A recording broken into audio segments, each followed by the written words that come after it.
Governor के तलब करदा इजलास में पंजाब का बजट पेश। मजमूई हजम 3,226 अरब। कोई नया टैक्स नहीं लगेगा। तनख्वाहों में 15, पेंशन में 5% इजाफा। मजदूर की कम अज कम उजरत 25,000 रुपए माहवार करने की तजवीज़।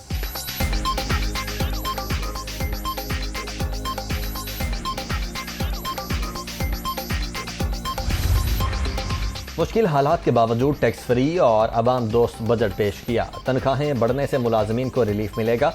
सूबे में कैंसर के मरीजों को अद्वियात मुफ्त मिलेंगी। हमजा शहबाज मजीद इकदाम के लिए पूरा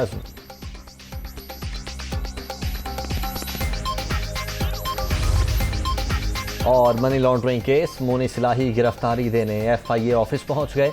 मुझे कोई नोटिस मिला ना खौफजदा हूं, काफिले की रहनुमा की मीडिया टॉक।